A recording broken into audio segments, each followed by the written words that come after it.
friends, to another episode of A Pastor and a Philosopher Walk Into a Bar. We're always excited to share this time with you and chat and just bring you into our heads and our world and our conversations. And today, literally, is going to be just bringing you into a conversation that Kyle and I had, and we stopped and said, wait a minute, we need to share this with our friends. Yeah. Literally, that happened. Yeah. A couple days ago, we were talking, and Kyle talked about how Kierkegaard talked about the end of reason, where is the beginning of faith. Is that about what you'd say, Kyle? Yeah, more or less. We're going to unpack that here in a few minutes. But yeah, and how my view of faith has changed over the years to become gradually closer to his, even though I resisted it at every turn. So yeah, and we thought, this is something we should put on the podcast. I think it's going to be fun. I'm excited about it. I'm also excited about what we're drinking. I don't know how many other people are going to be excited about what we're drinking, but I don't really care. When we started this podcast, I was mocked fairly openly by some people for being a lover of Pilsners, but I'm not just a lover of any kind of Pilsner. I'm a lover of European Pilsners. And there's something about European Pilsners that can't be duplicated no matter how hard Americans try. I've never met it. And for this episode, we have a great friend of ours. His name is Chris Johnson. He brews beer. He makes whiskey. Don't tell anyone. Are we supposed to tell people that? It's allegedly. Yes, allegedly. So, Chris, welcome to A Pastor and a Philosopher Walk Into a Bar. Well, thank you. You guys are so pretty.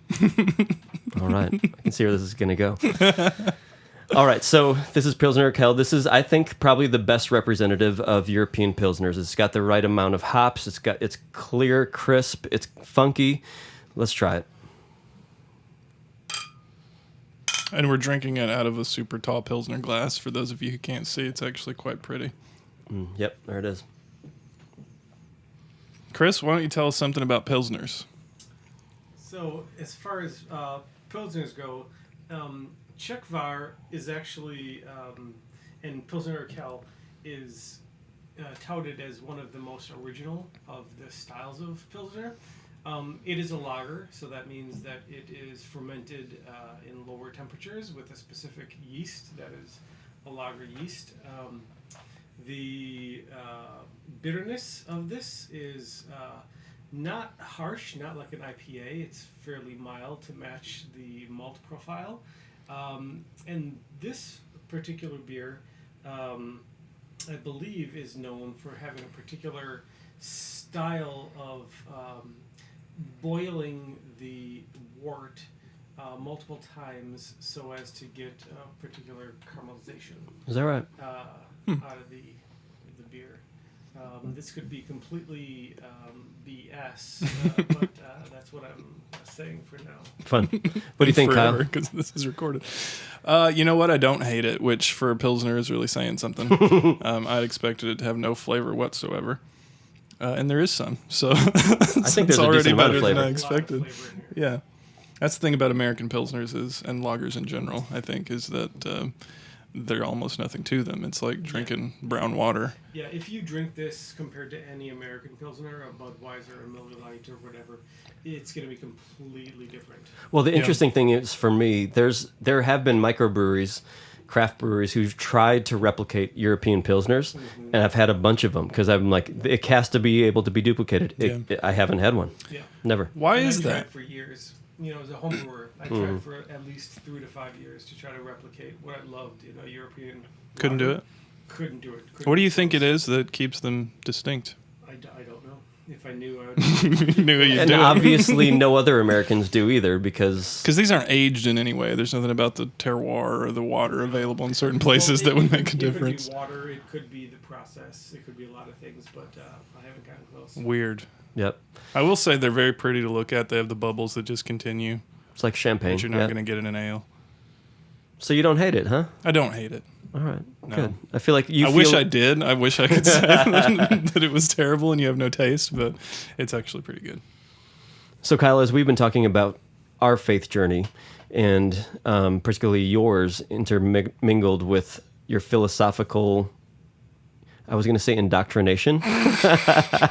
Hopefully the opposite of that. We'll find out. We'll find out. But you were speaking of Kierkegaard's studies on the end of faith and the beginning of reason, and the marriage of faith and reason, and how that works.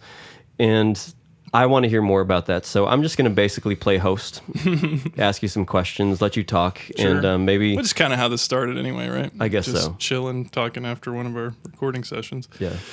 Yeah, let's just have a conversation. So, faith and reason is one of those huge topics in philosophy of religion. Like, there's probably encyclopedia entries on it. If you go to some philosophy encyclopedia, it's just one of the main things that you learn about when you start studying that.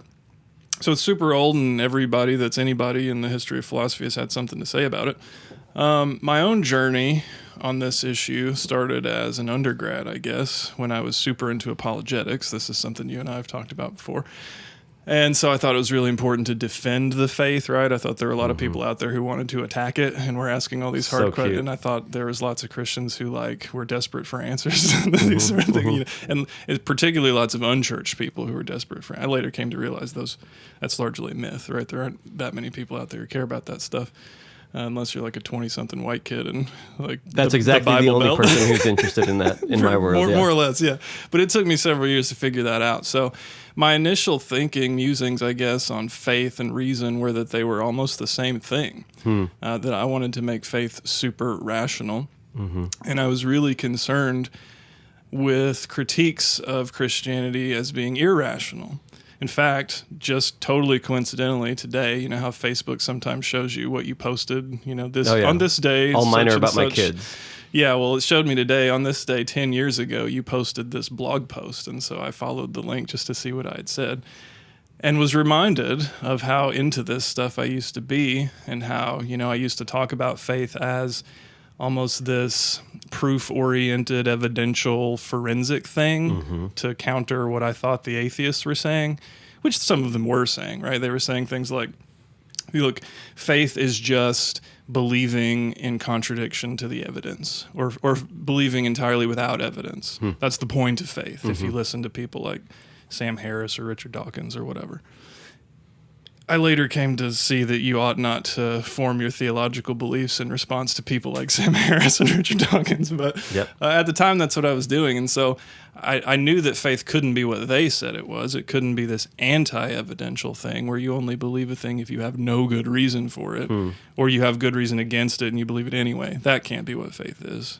If it is, I'm out, right? Because I'm a person that has a brain. So I was trying to make it really like evidential. It's this thing that you have good reason to believe God is a certain way, and then you step out in faith, meaning you do a thing based on your evidence, based on the belief that you have that God is that way. I later let go of that. I don't think faith is evidential anymore, and a huge reason for that is Kierkegaard, who says it's an entirely different sort of thing, which we can get into. But along the way, I had occasion to think a lot and write quite a bit about faith and how it's related to belief, or maybe how it's not related to belief. And so we can talk however much you want about any of that stuff. If you're interested in what current philosophers are saying about faith, I'm happy to fill you in on that. How it's related to belief, how it's related to other attitudes like trust or whatever. Well, let me ask this. This is probably going to break our outline, but you're smart enough to go with the flow.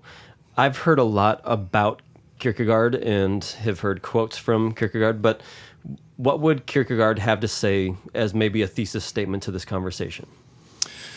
Ooh, that's interesting. He would be against thesis statements, I think. Come on, Kierkegaard. Faith is subjective. Okay. Is one, I suppose, if we were going to pluck out a statement that's pithier than it sounds, that's one of them. Faith is subjective, meaning it's not objective, meaning it's not the sort of thing that can be understood in evidential terms or in argumentative terms or in really cognitive terms at all. If I'm setting out to understand with my reason my relationship to God, then I'm already not aimed at faith. Yeah, which he would say. Some people might be challenged by that idea. Yeah. To me, that just sounds obvious. I sure was challenged by it. I mean, it's interesting that you think it's obvious. I certainly didn't, and I don't think most people do when they first encounter it. To say that faith is subjective and not objective is to say that trying to understand cognitively what God is like, trying to understand theology in the mode that theology is typically written and intended, trying to understand whether there are any objective reasons to believe that Christianity is true. Mm-hmm. If you're interested in more on truth, go listen to our episode on that. Those questions just don't come up for a sincere Christian, according to Kierkegaard. Mm-hmm. And insofar as they do come up, and insofar as those are your focus, you're not acting as a Christian. Mm-hmm. Kierkegaard would say it's something fundamentally other than that, which leads a lot of people to charge him with being a fideist, which Mm-hmm. means someone who thinks that faith is what those atheists thought, something that is fundamentally contrary to reason, which means you have to shut off your brain to be a Christian. I don't think that's the right way to interpret him. I think he's saying something richer and more interesting than that. But So you he's can saying, see though, how people get there. So he's saying, though, if you do try to make your faith concrete and objective, empirical, provable, you're actually playing into the atheist's hands. Yeah, you're playing into their hands, but he doesn't care about that because he doesn't care about the whole Right. apologetic effort at all. Here's where he's coming from, and hopefully this will hit home for a lot of our listeners, I think. So Kierkegaard was writing in Denmark, in 19th century Denmark, where the state religion is Christianity. Mm-hmm. So much like the contemporary United States, if you're born in the country, you kind of assume the religion of, the people that you're around. In the United States, it's something like, 70% of Americans report being Christians or something like that. I don't know what it was in Denmark at the time, but probably similar, if not higher. Yeah.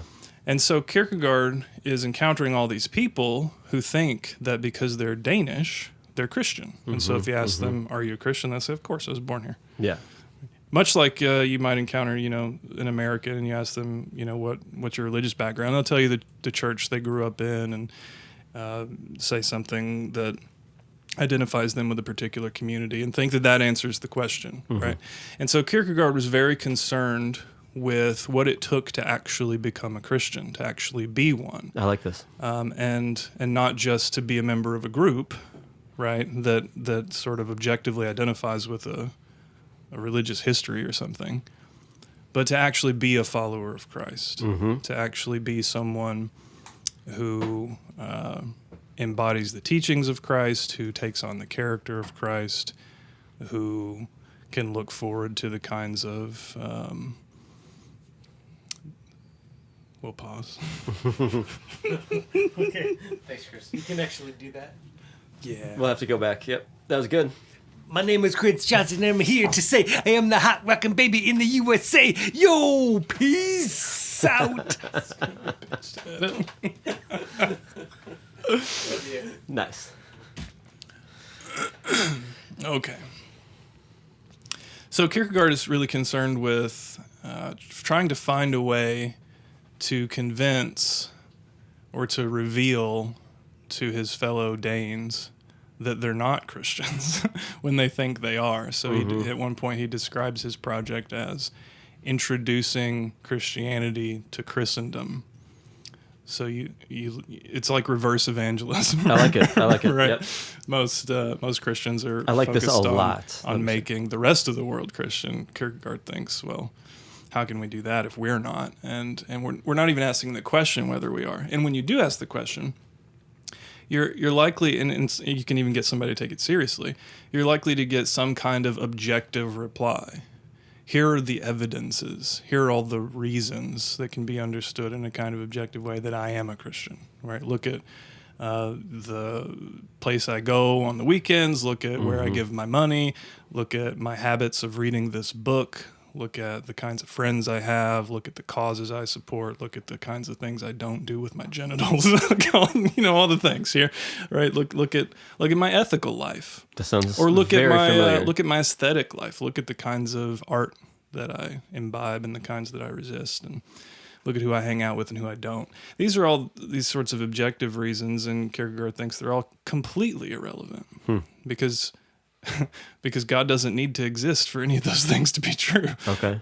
There's no real relationship with Christ implied by any of those things, and so Kierkegaard thinks If that's your orientation to Christ, then you're missing it entirely. You're just not a Christian. And he was totally fine with pointing that out. But he did it in a really interesting way. He did it in an indirect way. So this is one of the challenging things about reading Kierkegaard, is that he doesn't just come out and say a thing. Very, very rarely does he do that. He writes under pseudonyms. So, he'll write a really long book under one name, saying something in great detail, like 1,000 pages, arguing this point. And then he'll write another equally long book under a different name, arguing the opposite. And in some places he'll claim that, okay, that author is a Christian, that author's not, and that author's trying to be whatever. And so he writes pseudonymously. Very little of his work is under his own name.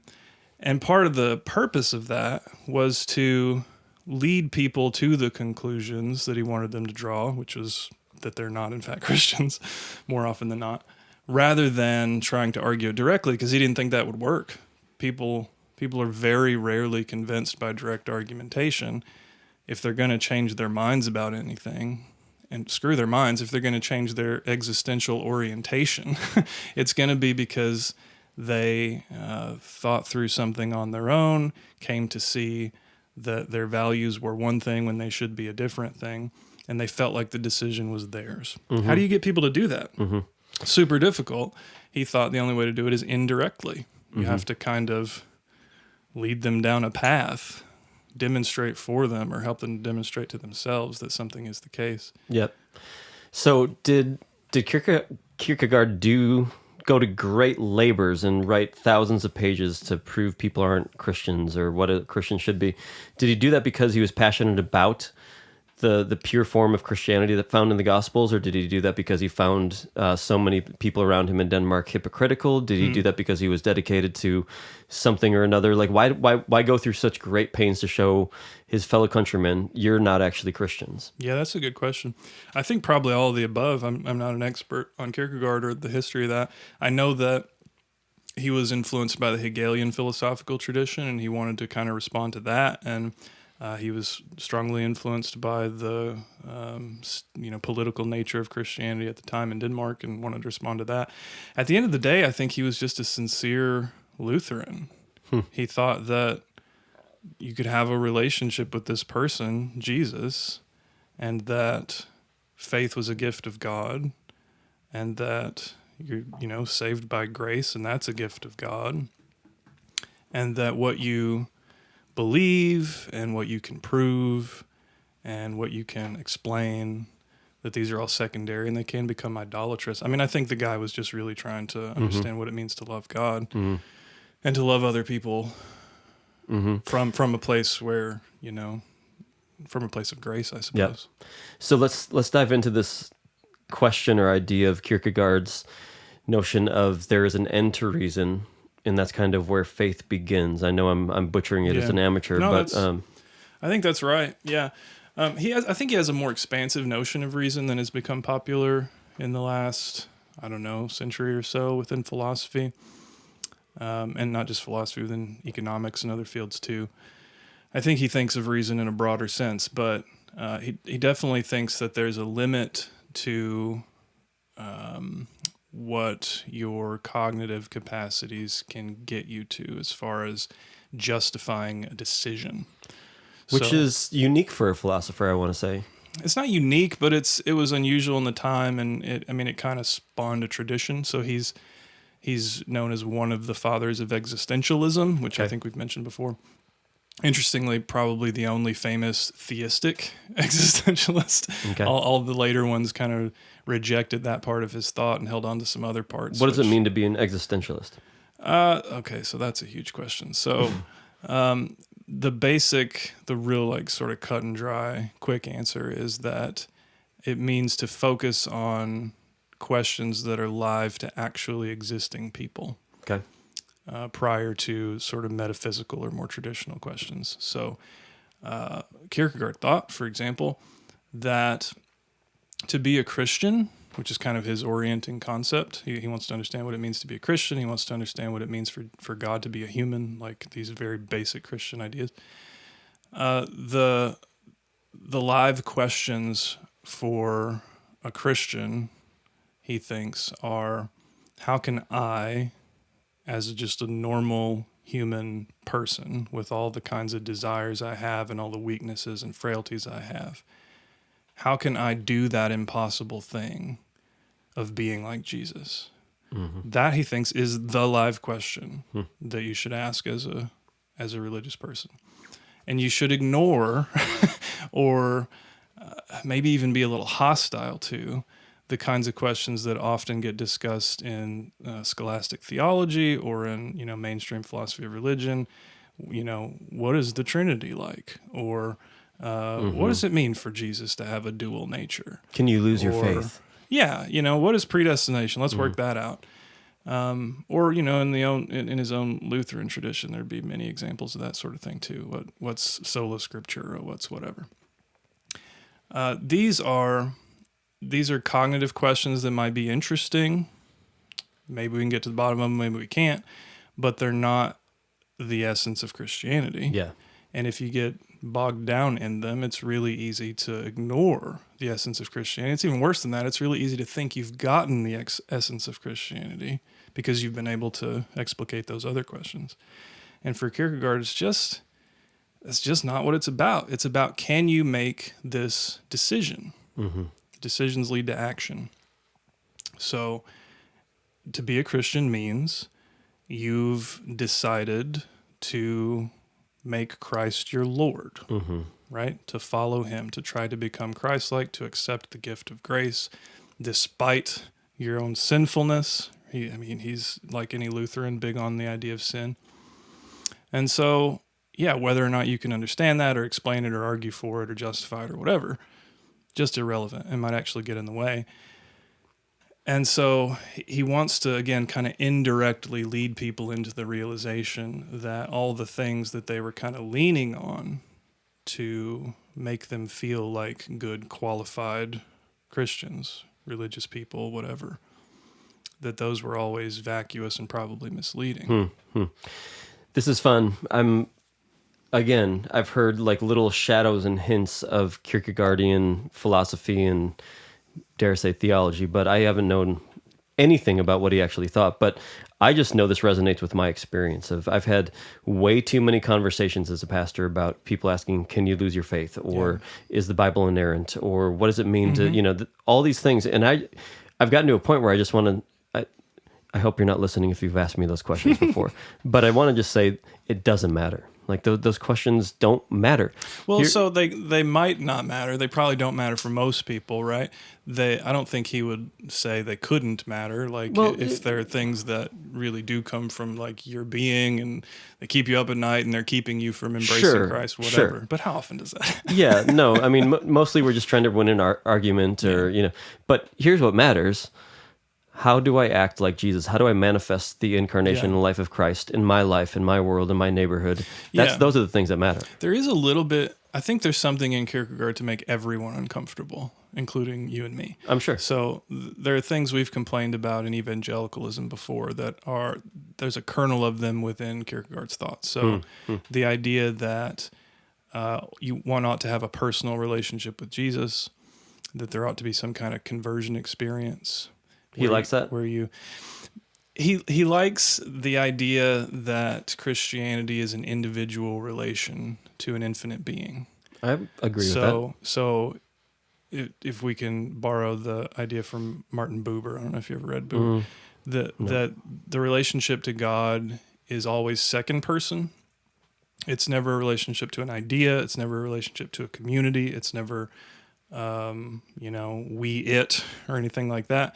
It's always I, thou. That's Buber's phrase. Mm-hmm. So my relationship to God is very much like my relationship to you, Randy, and not the idea of Randy, right?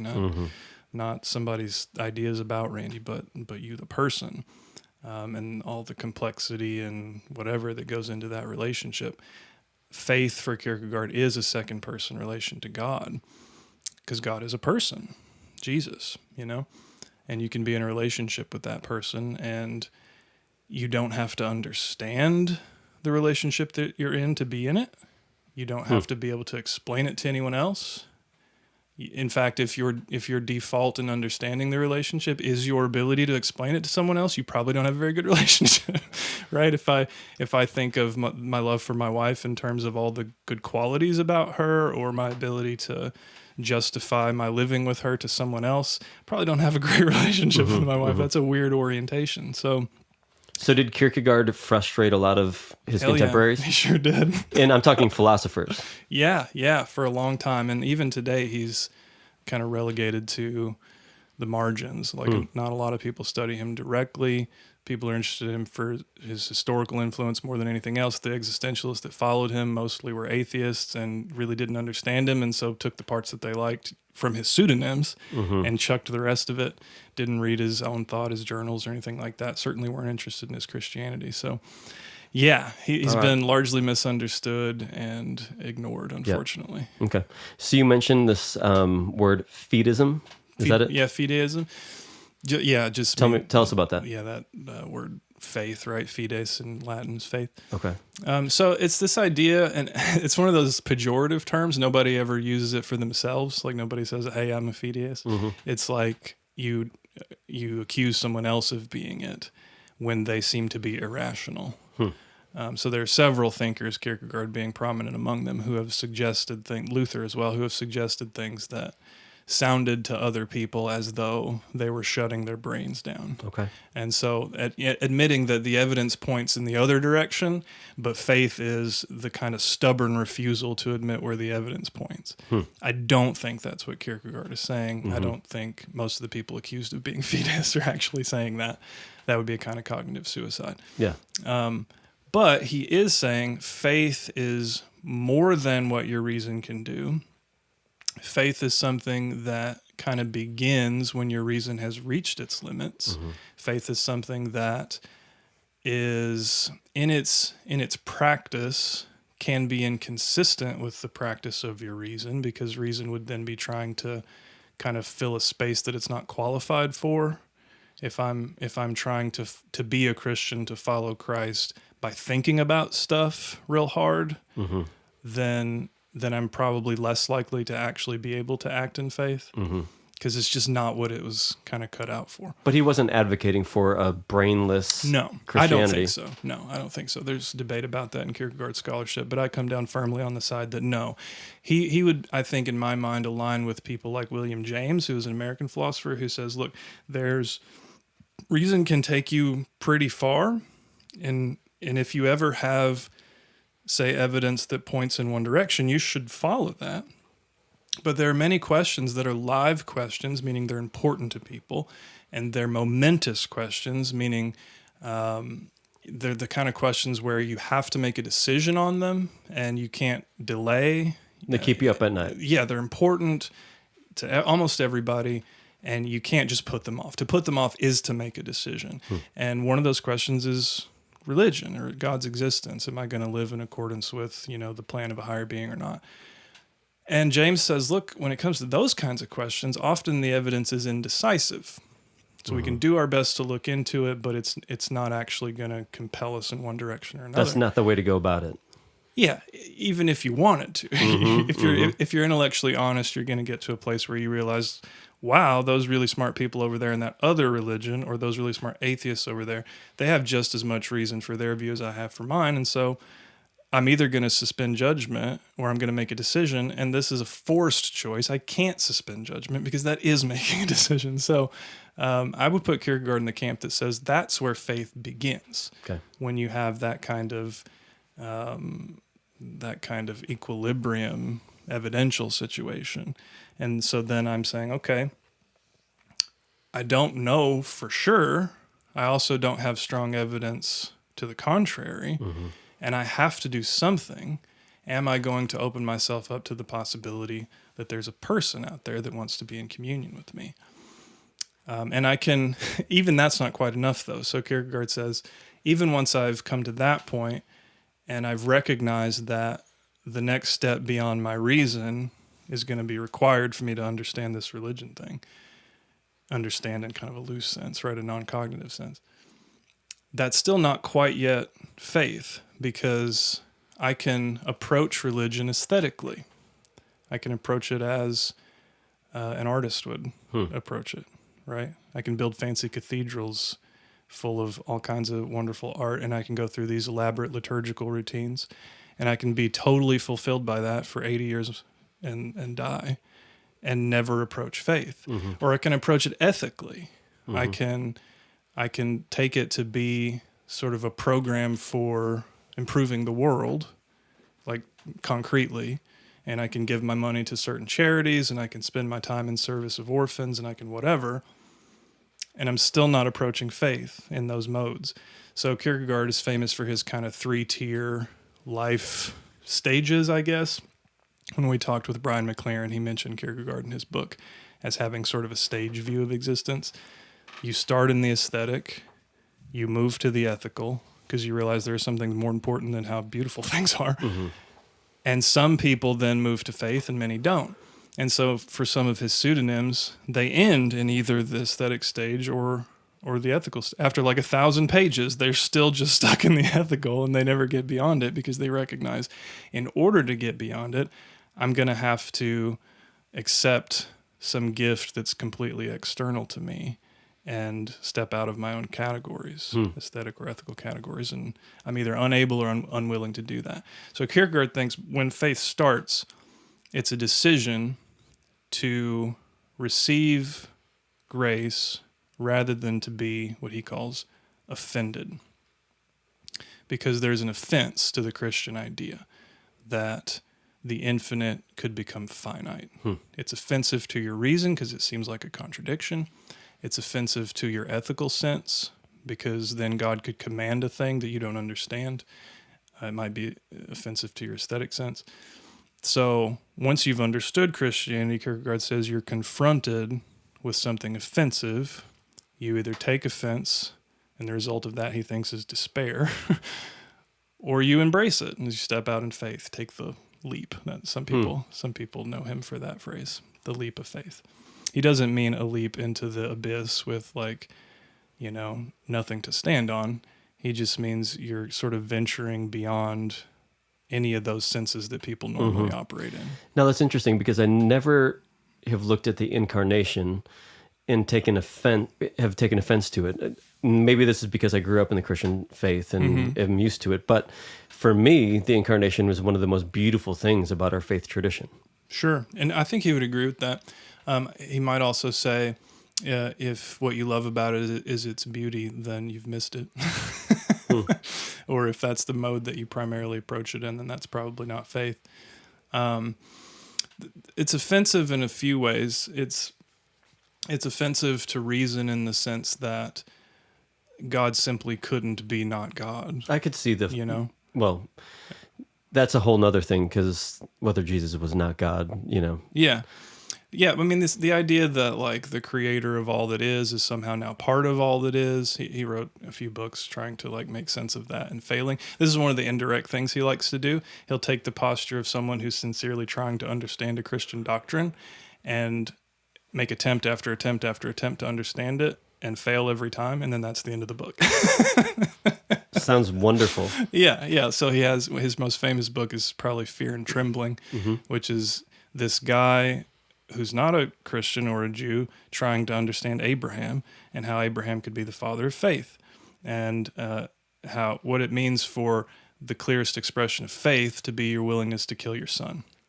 And so this person tries and tries and tries and fails and fails and fails and never really comes to understand faith because you can't understand it from the outside. Something I talked about in one of our deeper dives. So it's offensive in that sense. There are things that Christianity commits you to that are offensive to my ethical sensibilities. I have an idea of the way I think the world should be, and I want to say that that's consistent with the character of God. But I can't fully justify that. I can't fully argue for that because God's also beyond my categories. So there are various ways that it becomes offensive, but mostly it's because it's kind of outside my control, I think. At least this is how I interpret him. For Kierkegaard, he takes really seriously this idea that faith is a gift. It's not something you can get to on your own. It's something that is given to you from the outside and that can only kind of be understood and practiced from the inside. It's not something you can. It's not something you can get to on your own. He would say that's interesting. Yeah. Because that flies in the face of a lot of modern Protestantism, at least, that says faith is my choice. It's the badge that I get to put on that says that I'm justified by faith and I was given grace. All that. Which might just be a misunderstanding of those Protestant thinkers. I mean, I think Kierkegaard is pretty orthodox on that idea. That faith is a gift of God. You're dead in your sin. There's no way you could have achieved it on your own. Your job is to accept it or not accept it. I think that's pretty consistent, at least with Lutheranism. It's pretty consistent. Yeah, so he says a lot of things that should upset a lot of people, depending on where you come from. It's kind of an equal opportunity offense that you get from him. Like, he thinks that faith isn't primarily about belief, because belief is cognitive, right? Which is somewhere I eventually got to kind of independently, and then read Kierkegaard and thought, oh, okay. I was not the first to think that. This was, hundreds of years old, this idea. Belief could just be irrelevant. It could actually get in the way of faith. Maybe it's even possible to disbelieve and have faith. I've argued for that personally. How so? I think that it's if faith is more a relation to a person, a sort of decision that one makes, an action procedure. You commit yourself to certain practices, to a way of life, to living in a loving orientation towards people. I think all that's consistent with disbelief in doctrines, or even in the existence of God. So, I've argued. What do you mean consistent with? It can happen simultaneously. Okay, but you're not saying that it makes more sense to disbelieve in God but follow in the way of Christ. No, but I am saying the belief isn't necessary and isn't a proper part of the faith, actually. That would be my claim, which is pretty unusual, pretty unorthodox historically. That faith is a gift, and that anything that's any orientation towards it that's not approaching it as a gift, that you didn't earn, that you didn't get to on your own, that you didn't understand, that's just ethics or aesthetics or something like that. It's something that any atheist could do. That faith is non-objective. We talked about that. That, trying to understand Christianity by figuring out the science and the metaphysics of the resurrection, or did the resurrection happen historically? That's fundamentally a wrong orientation. This one is something that should really bother Americans, that being from a Christian country is no help at all to being a Christian, that in fact there's no such thing as a Christian country, because the only sort of thing that could be a Christian is a person, an individual person, and that you're much more likely to fail to be a Christian if you come from a Christian country, because you're less likely to see that. He has a really interesting story where he loves metaphors and analogies and things, and they're often very creative. And he talks about, somebody from a Christian country and somebody from a pagan country, and one prays in truth and one prays in falsehood, meaning thinking that they're, praying to the correct God because they're from this place or whatever, but arguing that the pagan who prays in truth is actually the one with faith, and the other one is. That's a familiar idea to many of us. And that faith is not religion, or as he calls it, religiousness. It's not just practices. It's not just liturgy. It's not just beliefs, as we said. It's something that can't be explained objectively. It's a personal, subjective relation to Christ that will then entail lots of actions, right? And it will entail love and whatnot, but yeah, because if it's just religiousness, again, you don't need God for that. Kind of comes back to that. Yep. The people who are kind of fond of condescending to the spiritual, not religious crowd, which I've encountered a few times from theological types that I've known, they'll, roll their eyes and say, oh God, Christianity is a religion, get over it. What does it even mean to be spiritual but not religious? But a more compassionate take, and I think a more Kierkegaardian take, is that there's a deep truth there. That to be Christian is in many ways distinct from being religious. One can be religious to whatever degree you want and never approach Christian faith. Yep. I find this super helpful in just thinking about the Christian world that we live in, which, I mean, Kierkegaard did and would, I think, probably could critique the crap out of it. But this notion that it's harder to be a Christian in a Christian nation, in a quote unquote Christian nation, is so good, and it's so gospel centric, where you see Jesus speaking to the religious elite and calling them whitewashed tombs, and I mean, just scathing critiques, and then looking at not even just the religious leaders, because we like to hammer on the Pharisees, the Sadducees, the gatekeepers, but then he looks at the Jewish people and calls them children of the devil, and they're like, "Are you kidding me? We're children of Abraham." And he's like, "Doesn't matter what your lineage is, you're clearly a child of the devil." Jesus, Kierkegaard is channeling that inner Jesus stuff right there, right? Yeah, this goes back to something Nick said in our previous episode. Like, when you read Jesus, you get a sense, like just reading the Gospels, the sort of red text, so to speak, or even the sort of extra canonical sayings of Jesus, things like you get in the Gospel of Thomas. Like, Christianity's really hard. Following Jesus is hard, and he doesn't try to make it easier for anybody. No. More often than not, he counters their thinking that it's easy or that it can be accomplished in a religious liturgical way with making it impossible. It's easier for a rich person to go through the eye of a needle than to make it to the kingdom of heaven. Or unless you've eaten of my flesh and drink of my blood, you cannot be my disciples. Everyone leaves. And then he looks at his disciples and say, "Hey, everyone else left. Are you going to go too?" Yeah. He almost says it in like he's not super sad about it kind of way. It's at least, not surprised. I mean, I get it. Because in many ways, in many senses, the reasonable thing to do is leave when you realize what it costs. And when you realize that the evidence is indecisive. Why would you put all of your effort and all of that expense and all of that sacrifice into something that you can't be sure of? It makes sense to leave. And Kierkegaard is in many ways following in that tradition of making Christianity harder for people. His evangelism is it's like the worst kind as far as like success and church building, right? Yep. It's you're gonna have to sacrifice everything for this thing that you can't understand, and it might not pay off in the end. And hopefully, I'd like to think... Want to sign on? Right. I think the people who might have a hard time with this might be some of the pastors who may or may not listen. But I'd like to think most of us would just agree with that on a fundamental level. Like, we've made Christianity too easy. Like, we've taken the edge off of Christianity. We've made Christianity into a pop culture sort of thing that is a bracelet I wear and a pop culture, basically, instead of this radical way of living in the way of love, instead of this subversive way that says, I cannot give my allegiance to the empire that I live in because my allegiance belongs 100% to Christ and his kingdom.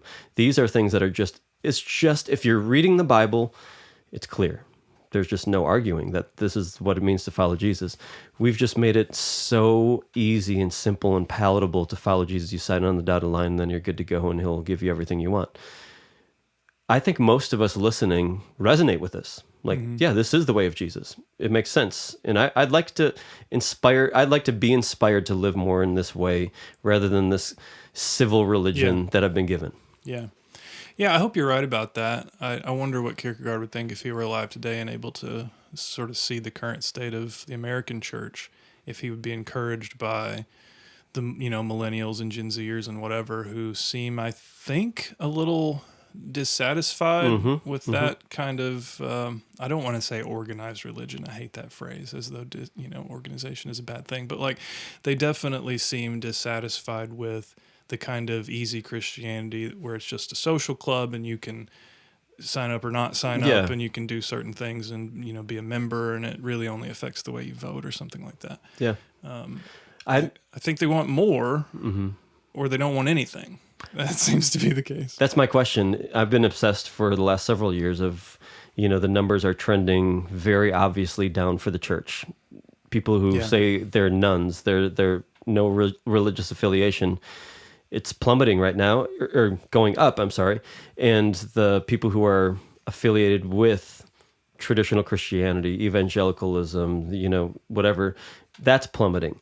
And I want to know how to get those nuns. I want to know how to show them that Jesus doesn't look like the church does in America in many ways. But I wonder, with those millennials and nuns who are walking away from the church in droves, are they attracted to the way of Jesus genuinely? Like if you show them a real picture of the gospel, if you show them who Jesus really is and what the incarnation is at its roots, will they be interested in that enough to say yes to it? I'm going to give my life to that. Or has our culture come to this point where we just love deconstructing so much that the thought of actually having a foundation of some sort sounds offensive? Mm-hmm. Yeah, I don't know that anybody that likes the idea of a foundation is going to find it in a sort of Kierkegaardian form of Christianity.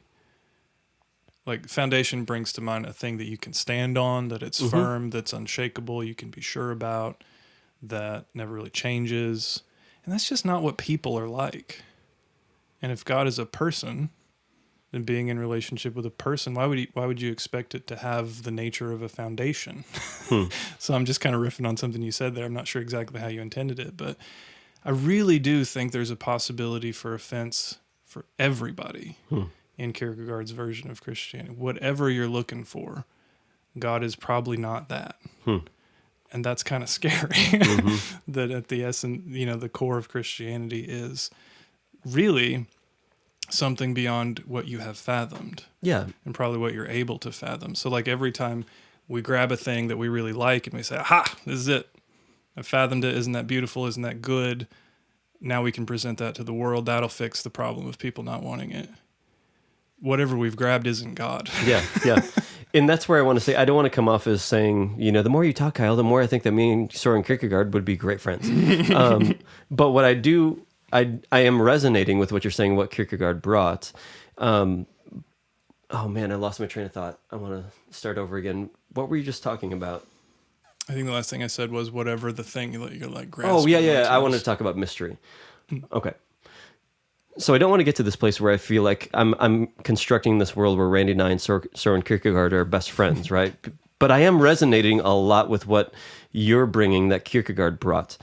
And when you're talking in this fashion, it makes me think of this thing that I've been fascinated with for the last couple of years as I got into my 40s, which is just this idea of mystery. That all of our language that we use to talk about God, we've talked about this, is metaphorical. Yeah. All of it, you can say. And that shouldn't be so scary if God really is the creator of the cosmos. If you just do a little bit of research in quantum physics and, the astronomy and the origins of the universe, you'll quickly find that, like, if God really did make all that, then it's really hard for me to get a handle on that God. We have to make room for mystery in our experience. And that sounds like maybe Kierkegaard's going down that line, or that thinking of mystery being more important than we think it is. Yeah, maybe. Again, not an expert, so I don't know what his specific thoughts on mystery are, but I do think that from inside the orientation of faith, it's not scary. It's probably exciting because you know that at bottom the world is loving. And probably necessary, right? What do you mean? Mystery is necessary to have a real faith journey. Sure, yeah, and you're kind of comfortable with your own limitation, Yes. with God's limitlessness, and whatever. From outside that orientation of faith, so outside the gift of grace, objectively looking in on it, trying to understand it, I think it's terrifying. Mystery is by definition something beyond all of the things that could give me comfort.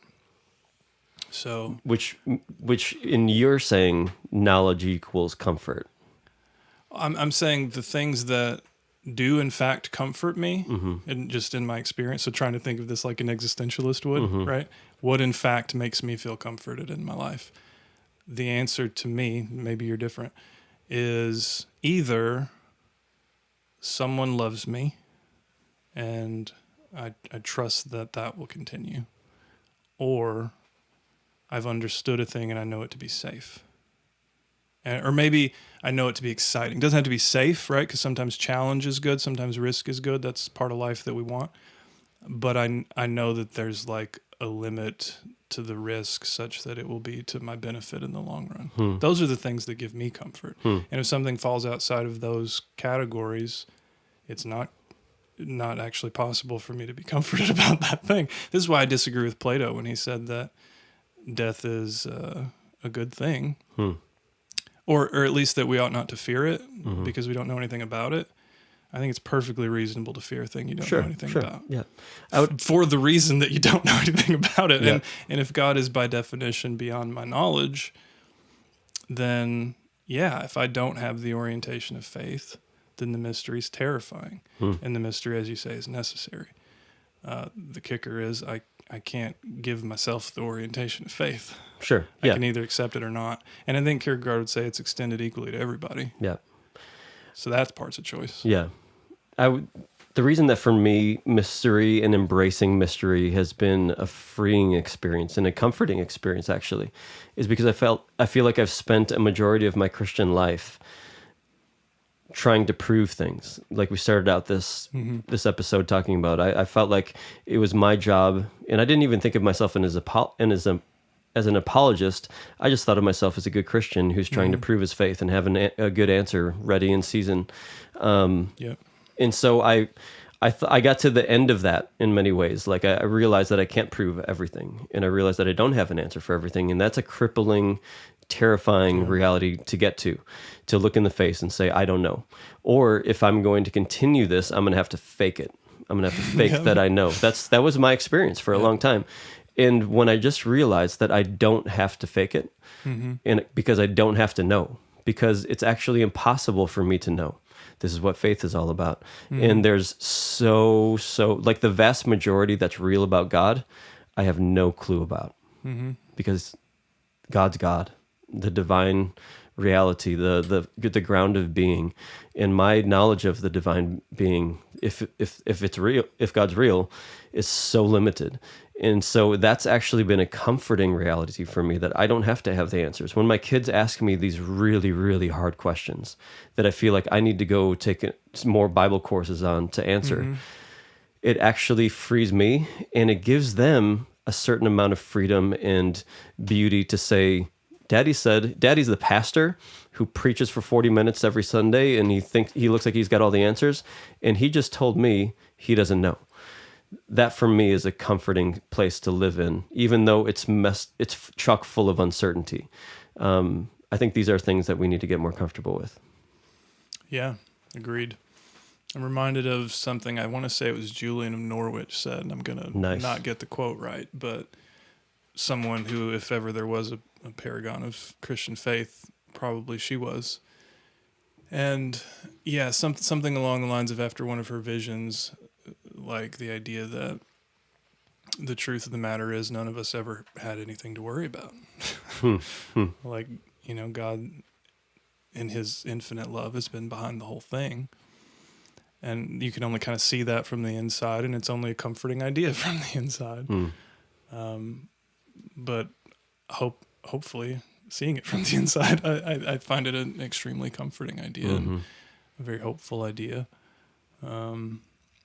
It makes me wonder what Kierkegaard would have said if he had lived to see the Pentecostal movement, the sort of global spirit revival thing that happened around early 20th century, after he died, I guess. Because in many ways, I think that's really resonant with the kinds of things that he was focused on. An experience-driven faith that centers love and communal unity and experience over doctrinal understanding or liturgy or anything like that. But he was a good Lutheran boy too, so I'm not really sure what he would have thought of that. Yeah, interesting. Well, listeners, we bless you to embrace the actual way of Jesus, not the way of the American Jesus. We bless you to say, I don't know, and come to the end of your reason and find the beginning of faith. And we bless you to find all of Kierkegaard's pseudonymic manuscripts and wrestle with them. Yeah, I'm just good luck with that. If anybody wants to start with Kierkegaard, there's a good collection edited by Howard and Edna Hong. I think it's called The Essential Kierkegaard. It's not a short book, it's not an easy book, but it's the place to start.